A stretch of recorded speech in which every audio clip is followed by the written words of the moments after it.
என்ன காதை பொத்துன்னு பாக்குறீங்க. ஏன்னு சொன்னா வீதியில இப்படி டுக்கு டுக்கு டுக்குன்னு சொல்லி முறுக்கித்து நெருப்பு பொறி பறக்க ஓடுனா காதை பொத்துத்தானே வேணும். இளம் சமுதாயம், இளம் பிள்ளைகள் இப்படி நீங்க செய்யலாமா?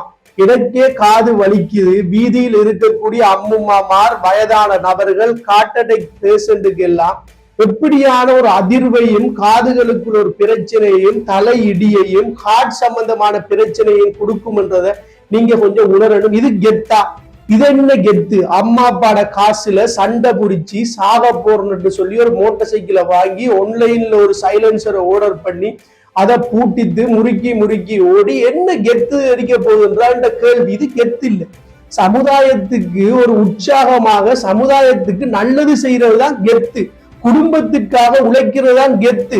கஷ்டப்படுற குடும்பத்துல நிறைய அக்காமார் தங்கச்சிமாருக்கு கஷ்டப்பட்டு நிறைய அண்ணன்மார் தம்பிமார் வீடு கட்டி கஷ்டப்படுவாங்க. அதுதான் கெத்து. எங்களுக்கு ஒரு மாமா இருந்தாரு. மாமா எங்கட சித்தியாக்கள் பெரியம்மாக்கள் எல்லாருக்குமே வீடு கட்டி கொடுத்து 18 வயசுலயே வெளிநாடு போய் எங்களோட குடும்பத்தை பார்த்து நல்ல முறையில கொண்டு இப்ப பொலுசா இருக்காரு. பேர் பத்மநாதன் சொல்லி.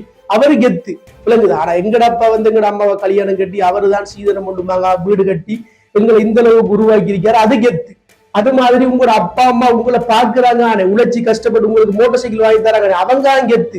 நீங்க இப்படி முறிக்கிட்டு போறதால எந்த கெத்துமே இல்லை. நீங்க செய்யறது மற்றவருக்கு எரிச்சலையும் விரக்தியையும் தான் கொடுக்கும். ஊருக்குள்ள இப்படித்தான் சிலர் புதுசா மோட்டார் சைக்கிள் வாங்குறோம், அவங்கள பிடிக்கல, லைசன்ஸ் இருக்கா இல்லையான்னு கூட தெரியாது, ஆனா அவங்கள பிடிக்கல, ஓட்டத்தை பார்க்கல, பொலிஸ் பிடிச்சி உள்ள கொண்டு போய் 25,000 30,000 ஃபைன் அடிச்சதுக்கு பிறகு பழைய சைக்கிள் எடுத்துட்டு போவாங்க.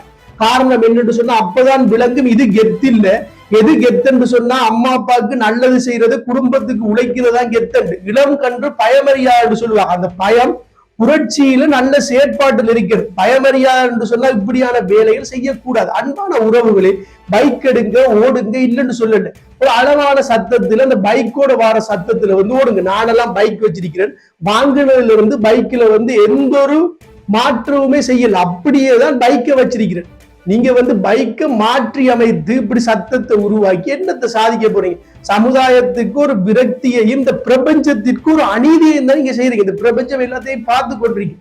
நீங்க இப்படி செய்யக்கூட இந்த சத்தம் காரணமாக சூழல் மாசடையுது, காதுகள் கிழியுது, ஹார்ட் அட்டாக் பேஷண்ட்டுக்கு அப்செட் ஆகுது. இந்த பிரபஞ்சம் என்னத்தை எதிர்பார்க்குதுன்னு சொன்னா உங்களை படைச்ச மாதிரி இன்னொரு உயிரையும் படைச்சிருக்கு, இன்னொரு மிருகத்தை படைச்சிருக்கு, இன்னொரு இயற்கையில் இருக்கிற மரங்கள், பொருட்கள், காற்று எல்லாத்தையும் படைச்சிருக்கு. இதுக்கு நீங்க அநீதி செய்யக்கூட இந்த பிரபஞ்சம் உங்களுக்கு அநீதி செய்யும். அதுதான் உங்களுக்கு பேட் வைப்ரேஷன்.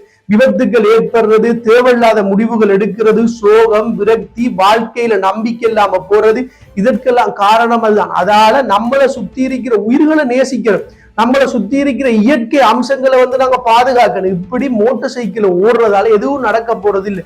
உங்களுக்கு இன்னொரு ஆள் ஓடக்குள்ள எப்படி இருக்குமென்று சொல்லி நீங்க ஃபீல் பண்ணி பாருங்க. பக்கத்துல இருந்து போக்குள்ள உங்களுக்கு தெரியாது. உங்களுக்கு உஷார்ல அந்த ரத்த கொதிப்புல நீங்க போவீங்க. சிலரை பாப்பன், சில இந்த பாக்குக்கெல்லாம் போய் நாங்க இருந்தோம்னு சொன்னா சர்றண்டு போவானே, திருப்பி சர்றண்டு வருவானே.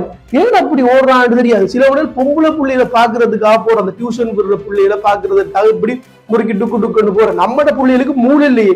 இப்படியான நபர்களை நீங்க பார்க்கணுமா? பார்க்க கூடாது. இப்படியான நபர்களை நீங்க கல்யாணம் கட்டணுமா? இப்படியான நபர்களோட சில பிள்ளைகள் இப்படியான நபர்களை சின்ன வயசுல கல்யாணம் கட்டி போட்டு வாழ்க்கையை துளைச்சி போட்டிருக்கிற பிள்ளைகளை இருக்கல. அப்படி செய்யாதீங்க. இப்படியான நபர்களை சமுதாயத்துல திருத்தணும். இவங்களை புறக்கணிக்கணும். புறக்கணிக்க கூடாது. அவங்களுக்கு ஒரு உணர்வு ஒன்று வர இப்படி செய்யக்கூடாதுன்னு சொல்லி. ஏனென்றா இப்படியான சத்தங்கள் சூழல்ல எவ்வளவு பெரிய பாதிப்பு ஏற்படுது. அதோட ஒரு விரக்தி. உங்களுக்கு மற்றவன் உங்களை புகழாட்டியும் பரவாயில்ல, திட்டாம இருக்கணும். இப்படி நீங்க போக்குள்ள திட்டுங்கள். சார் என்ன திட்டுங்கள்? போராண்டாப்பா, சனியன் மாதிரி போறான், இவனுக்கு ஒரு கிரகம் தொலையுது இல்லையே என்று சொல்லுவாங்க. அப்படி யாருமே உங்களுக்கு சொல்லக்கூடாது. எங்களோட உறவுகள், நீங்க தமிழ் பேசக்கூடிய மக்கள், இளம் பிள்ளைகள், தமிழர்கள் என்றால் வீரமானவர்கள். சேர, சோழ, பாண்டிய, பல்லவ, அதற்கு பிறகு நம்மட தலைவர் உட்பட எல்லாருமே வீரத்துக்காக, மக்களுக்காக போராடினாங்க. அப்படியான போராட்டத்தை வலியுறுத்த பிறந்த அடுத்த சங்கதி நீங்க இப்படி சீப்பான வேலைகளை, இப்படியான கேவலமான வேலைகளையும் செஞ்சு தெரியாங்க. பைக்ல மெதுவா போங்க. இப்படியான சைலன்சர் எல்லாம் கலட்டி எறிங்க. இந்த காணொலி பார்த்து கொண்டிருக்கிற பிள்ளைகள், உங்களுக்கு கோபம் வந்தாலும் பிரச்சனை, கூட கருத்துக்களை கீழே கமெண்ட்ஸ் பண்ணுங்க. இப்படியான செயற்பாடு செய்யாம திருந்தி வாழுங்க. நானெல்லாம் பைக் எனக்கெல்லாம் 19-20 வயசுதான். நான் இப்படி திரியும் இல்லை, இப்படி சைலன்சர் போட்டு திரியும் இல்லை. அதால நான் உங்களுக்கு ஒரு அண்ணனா, ஒரு தம்பியா, சகோதரனா சொல்ற விடயம் என்னன்னா, இதெல்லாம் விட்டு போட்டு நல்ல எண்ணம் சிந்தனையோட செயற்படுங்க. இப்படி முறுக்கி ஓடாதீங்க. இதால நிறைய மக்கள் பாதிக்கப்படுவாங்க. உங்களுக்கு ஏசுவாங்க.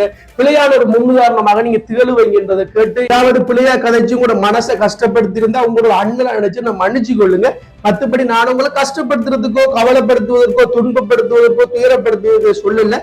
இது நான் சமுதாயத்துல பார்த்த விடயம். இதை பார்த்து ஒரு பிள்ளை, ஒரு மாணவன், ஒரு இளைஞன், ஒரு நண்பன் திருந்தின எனக்கு போதும். வேறாக்கள் திருந்தலாட்டியும் எனக்கு கவலை இல்லை.